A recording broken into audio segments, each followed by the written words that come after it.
दिनै सालबारि ओनसोलनि रायजो राजाफ्रा जि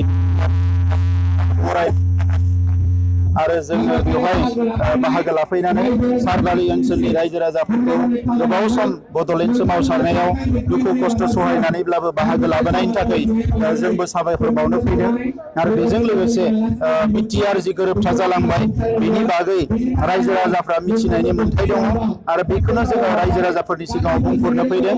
दा बेनिखायनो आङो हास्थायो जे इयुनाव मोनसे मोजां गेरेमसा बर' हारि दानायाव बे ओनसोलनि रायजो राजाफ्रा अराय सम बाहागो लागोन आरो बयनिबो मददजों जोङो बे बिटिआर गोरोबथा जानायनि उनाव बर' हारियाव अराय गोजोर मोनसे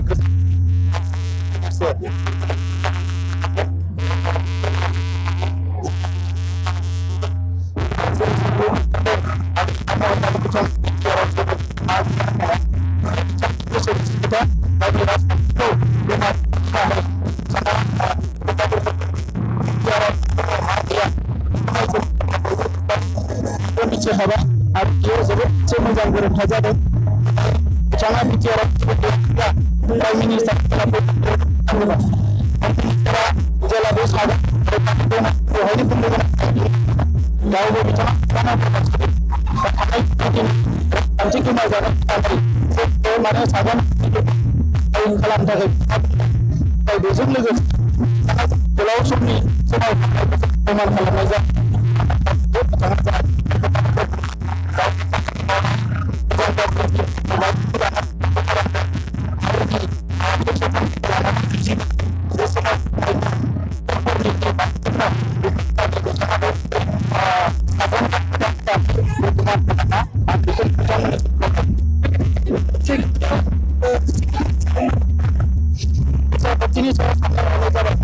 सावरायनाय जाबाय थादों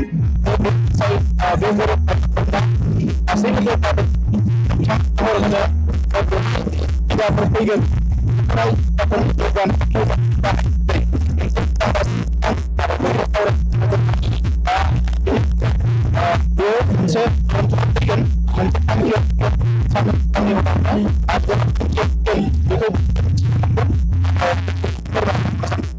माबा मोनसे बुंलांबाय नोंथांमोनाबो निमाहा होनांगोन आरो बजबनानै लानानै जों मोजां मोनसे समाज दानायनि हाबाफारि रनसायनांगोन। दा बेनिखायनो रायजोफोर बेयाव कोनो कमप्रमाइज खोथा खालामनायनि खोथा गैया। बड'लेण्डआ जोंनि गोरबोआवसो थायो। सोरबाया बुंनाय बायदि बड'लेण्डआ ओरै जाबाय होननाय खोथा नङा। बड'लेण्ड होननाय सोदोबा बर' हारिनि थाखाय जोबोद मोनसे गोथार सोदोब, जायनि थाखाय BSC मोन बड'लेण्ड अट'नमास काउन्सिल, BTC मोन बड'लेण्ड टेरिटरियेल काउन्सिल आरो दायो बिटिआर जाबाय बड'लेण्ड टेरिटरियेल काउन्सिल। बे बड'लेण्ड होननाय सोदोबा जोंनि थाखाय बेसेबांबा गिदिर। मालायाबो बेखौ खिन्थु दिनै बजबबाय, मालायाबो दिनै बेखौ सन्मान होनो सोलोंबाय। मानोना बड'लेण्ड बिग्राफ्रा जे हिंसा खालामग्रा नङा, गोजोन नागिरग्रा, नैबे गोरोबथाजों फोरमान जाबाय। दिनै बयबो बेखौ बुजिनो हाबाय। ओंखायनो जोंहाबो बड'लेण्ड सोदोबखौ भारतआवनो था, बिटिआरावनो था, अख्राङाव था, जेराव था, साफ्रोमबो फिसाया खिन्थु बर' फिसाया बिखायाव सोना लानांगोन। मानोना बर' हारिया थांगोन बेजोंसो। बड'लेण्ड होननाय लोगो लोगो जों खौसे जायो, थांना थानायनि गोहो मोनो, जांख्रिखांनायनि गोहो मोनो, सुथुरजों जुजिनो गोहो मोनो, गासिबो खामानि मावनो जोङो गोहो मोनो बे बड'लेण्ड सोदोबजों। ओंखायनो रायजोफोर सोरबा राजखान्थि खालाम, बेफार फालांगि खालाम, जियानो खालाम, बे बड'लेण्ड सोदोबखौ जाहाथे साफ्रोमबो बर' फिसाया बिखायाव सोनानै लायो, आं बेखौ खावलायगोन। सोमावसारनाया दिनै राजा लामा, रेल लामानि सोमावसारनाया जोबथ'बाय साननैसोनि थाखाय, नाथाय हारि दानायनि सोमावसारनाया खिन्थु जोबाखै। बे खोथाखौ नोंथांमोना गोसोआव लाखियो।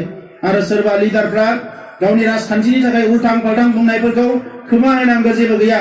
जोंहा गावनि खामानिखौ गाव मावनांगोन, बेखौसो आङो नोंथांमोनखौ खावलायबाय। जोबथारनायाव फिन खेबसेबाव बे गोलाव सम सोमावसारनायाव गासैबो बिथिंनिफ्राय गोसो गोरबोजों, थाखा फैसाजों सम होनानै मदद खालामबोनाय सालबारि ओनसोलनि जोंहा सानसुमैफोर, जोंनि दैदेनगिरिफोर, गुबुन गुबुन आफादनि दैदेनगिरिफोर, प्रफेसारफोर, फोरोंगिरिफोर, गामि दैदेनगिरिफोर, रायजो राजाफोर, बयनिसिमबो आं खेबसेबाव गोसो गोरबोनिफ्राय खुलुमनाय सिबिनायखौ बावहरनानै आंनि दुलाराय बर' फरायसा आफादनि आं बारग' आफादगिरि जाबाय। थेवबो दुलाराय बर' फरायसा आफादनि जानानै आरो सोमावसारगिरिफोरनि जानानै नोंथांमोननो साबायखर बावनानै आंनि बुंनायखौ बेवहायनो फोजोबबाय। गोजोन्थों।